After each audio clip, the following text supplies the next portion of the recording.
Hey guys, welcome to my channel. I'm Jessica. I'm a homeschool mom to three, and in today's video I want to show you what we use for our science curriculum this year. We have been using this curriculum for a little while already. It is the Good and the Beautiful's science units marine biology. So I'm going to give kind of a review because, as I said, we've been using it for a little while. We're about, I'd say, halfway through the unit now, and we are loving it and really enjoying it. So this unit says it is a unit study for grades K through 6, and I am using it with a kindergartner, a second grader, and a fifth grader, and it's working really well for all three of them. So I would say that that's pretty accurate. Obviously, if you were just using it with a kindergartner, it might be a little bit much, I would say. But if you're doing it family style, you can definitely incorporate your younger grades into it, and they can still have fun and learn a ton with it.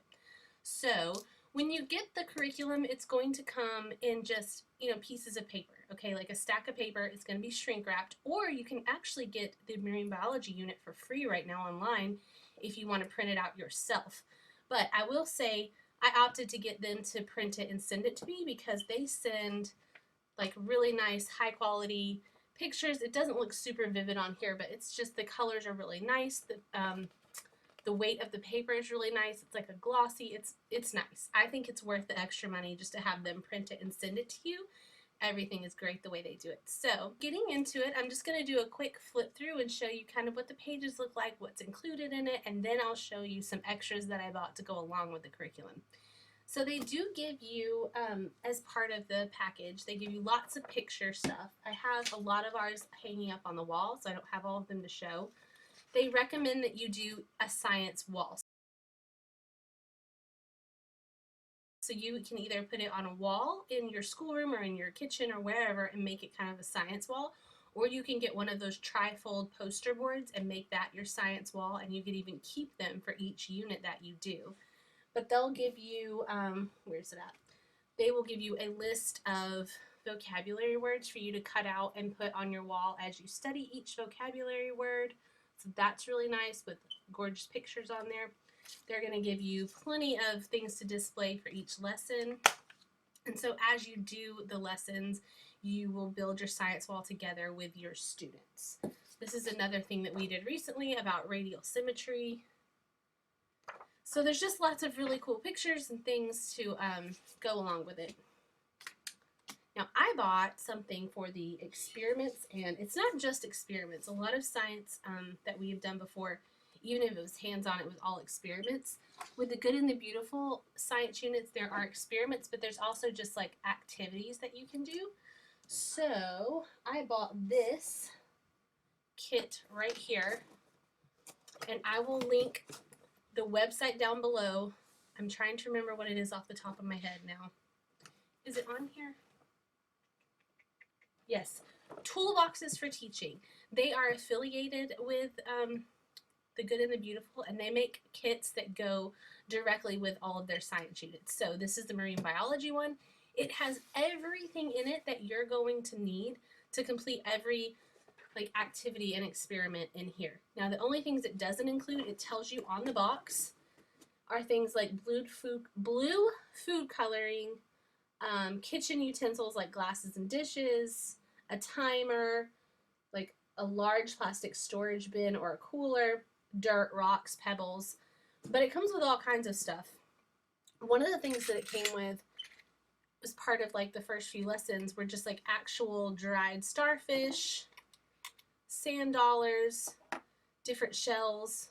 There's more over here, lots of shells. So it came with some of the specimens that the curriculum wants you to kind of look at and investigate. So the kit, this kit comes with that. It also came with tons of just, I'll show you.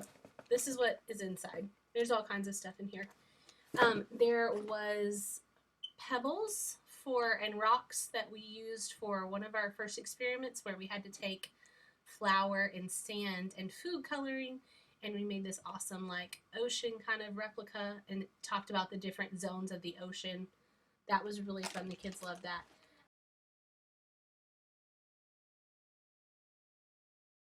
I mean, it comes with goldfish crackers, which I'm not sure what those are going to be for, but something fun. There's a turtle craft that we're doing pretty soon, so it comes with like paper plates and little buttons and tissue paper. and cups.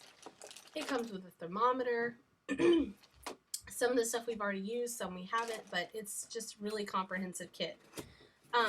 You obviously, if you don't want to get this kit, it's pretty easy the way it's set up. You can just go and get the stuff at the store the week before, because it does tell you you could go and get all the supplies, because this is your supplies needed page. So you could go at the beginning of the beginning of the unit and just buy everything you need, or you can do it lesson by lesson, because it'll say supplies, like lesson 1, supplies needed, and you can just go through and make sure you have those. So I love the way it's laid out. It has your preparation at the top too, if you need to cut anything out. Sometimes they make little booklets for different things that you might need to cut out ahead of time. So it tells you that. It tells you the supplies you would need. Then it also gives you your optional read alouds, which is a separate page here. All of this. It tells you lesson 1, some read aloud suggestions, lesson 3, read aloud suggestions, lesson 4, and so on, all the way through the end. It gives you tons of read aloud suggestions. So then you've got your opening activity, and you just basically read through it. It's super simple. They do some vocabulary in here. This is vocab. The next page of the lesson just goes into more stuff. There's an activity about a photograph observation. Let me show you the photograph. Here's the photograph. So you would do the photograph observation. The next activity says Oceans of the World. That's a worksheet that your kids would complete. That's this here. So you just make copies of that, and they do that. What else? Then this one was talking about water temperature and currents. This was another experiment that we did. They loved that. The salt content experiment with the egg and the water in the glass. You did it in like salt water and regular water and sugar water, I believe. And then that was really fun. The kids actually didn't think the egg would float in salt water, so that was neat for them. And they learned about buoyancy and all that cool stuff. Sorry, my throat. I'm getting a little bit sick. That's okay. And then the next thing they had was a mini book to read. So let me show you the mini books that come with it.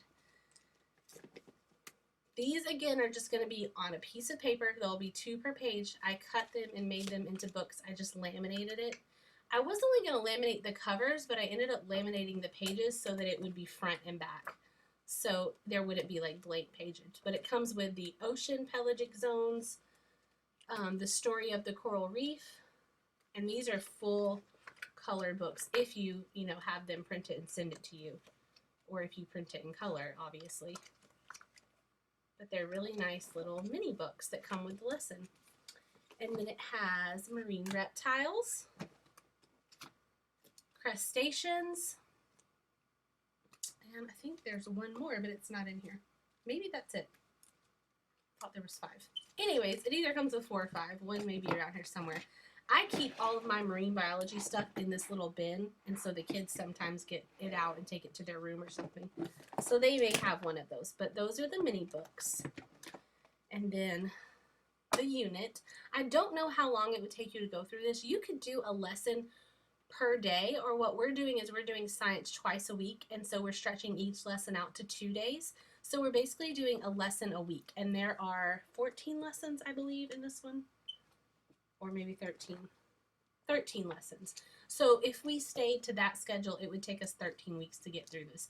You could definitely go quicker if you wanted to, and you could even go slower. What I love about doing the unit style is that we can just take however long we want with this, and then when we're done, we can buy the next unit, and it'll be here in a few days. So that's awesome. There are lots of cool units. This is the first one that we have tried, but I'm going to continue using the Good and the Beautiful units this entire year for science because it's been really fun. The kids have definitely liked this curriculum better than anything we have used, just because there's so much differentiation from day to day. The lessons are totally different. What you do as far as activities or experiments or reading or picture studies or fun, I say worksheets, but they're always like fun activities. It's not like a answer each question type of worksheet. Everything that they have done, they have loved in this unit. They have also learned a ton. So now I'm going to show you a few things that I got, excuse me, just to go along with the unit. I just bought a couple books. I have not bought the recommended reading books, but we're looking for some of those as we go to the library, and if I can't find them, I can just usually go on YouTube and find at least a couple of them, like as a read aloud type thing where someone's reading the book out loud, and let them watch it on YouTube. So that's what we've been doing with the optional reading. But I did get these leveled readers because they are level 2 and 3, which is probably below even my 2nd grader, but he can still read them, and my 5th grader can certainly read them. And then my kindergartner, even though she probably can't read these yet, when I read them to her, they're very simple and straightforward, so she likes them as well. So we got the Sharks National, these are all the National Geographic readers, by the way. We got sharks, sea turtles, weird sea creatures, and whales. I got all of these on Amazon, so I'll put a link to them in the description below. And then the other book that I got is also National Geographic, and I got this on Amazon as well. This one is Ocean Animals, and this one, I love it because pretty much every unit we've been on, there's been pages about it. Like, just for an example, we just did coral reef, and there's a whole section just on coral reefs. And it's gorgeous, the pictures in it. And there was some extra information that wasn't in the unit, but then there was also information that we had already learned in the unit. So as we read it, the kids thought that was cool that they knew it, and I could kind of ask them questions about it. So it has quite a few pages on just the coral reefs. It talks about the Great Barrier Reef, which is in one of the mini books. So it was just kind of a neat crossover, and there's just lots of information and lots of gorgeous pictures. So this book is awesome. I would definitely recommend this book to go along with the marine biology unit, and I'll link it down below also.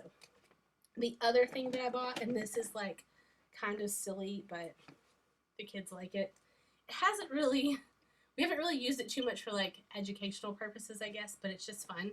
But I bought a little pack of sea creatures, and when we're done with the unit, my voice. When we're done with the unit, the kids can just have them to play with them. They'll make great like water and pool toys. So anyways, there's tons of them in here. I'm not going to pull them all out, but little sea creatures. We have used these to talk about some of the things though, like when we were doing radial symmetry, I got out the starfish, and we looked at it and what did it have radial symmetry and things like that. So it was kind of cool having some of these creatures in here. And as we talk about each one, like next week we're doing the sea turtle unit, so I've got a little sea turtle that we can use. It's just been fun. So that's everything that I have.